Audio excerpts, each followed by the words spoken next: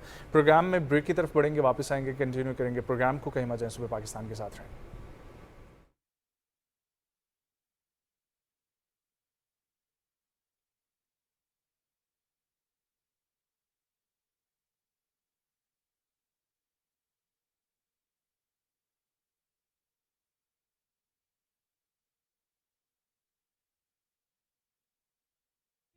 کربلا ہے یہ، رسول کی دعا ہے یہ، لہو میں ڈوب کے سجدے میں جا رہے ہیں حسین.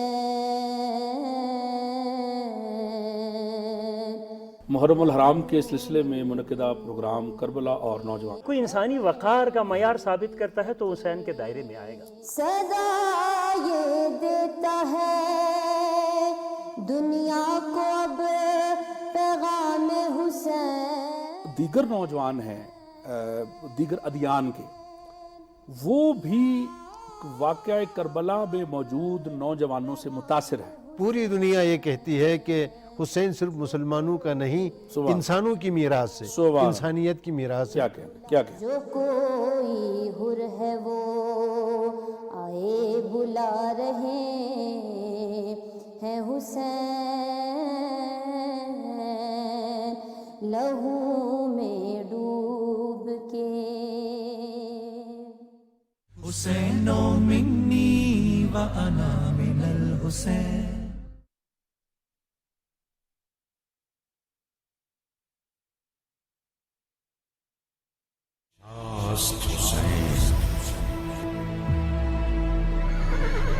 بادشاہ است حسین،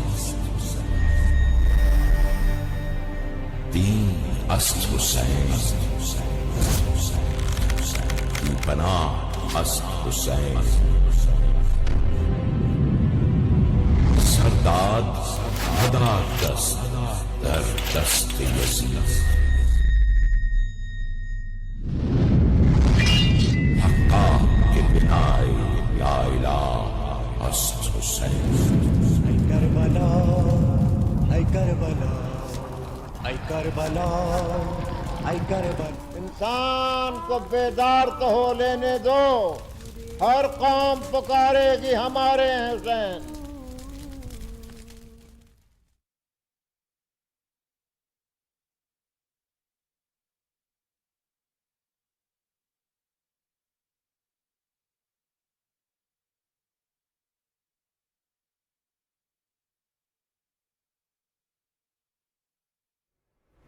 پاکستان ایک ایگریکلچرل کنٹری ہے، اور ایسے ملک میں، زراعت کے ملک میں کسانوں کی خدمات کو نظر انداز کرنا بالکل بھی جو ہے وہ نہیں کیا جا سکتا، اور ان کی جو مشکلات ہیں ان کا حل بھی فوری طور پر ڈھونڈنا بہت زیادہ ضروری ہے، کیونکہ ہماری بہت ساری ایکسپورٹس جو ہیں وہ اسی شعبے سے جڑی ہوئی ہیں. ایگزیکٹلی.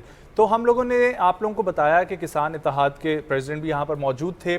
اس کے علاوہ وزیر اعظم پاکستان اور آرمی چیف کے ویژن ہے کہ زراعت کے شعبے کو آگے لے کر بڑھایا جائے، اور اس کے حوالے سے بہت ساری اپڈیٹس آپ کو سوشل میڈیا پر بھی فراہم کی جا رہی ہیں، پاکستان ٹیلی ویژن پر پروگرامز بھی ہو رہی ہیں. اس کا مقصد یہ ہے کہ زراعت کا شعبہ جب آگے بڑھے گا تو پاکستان ترقی کرے گا. اب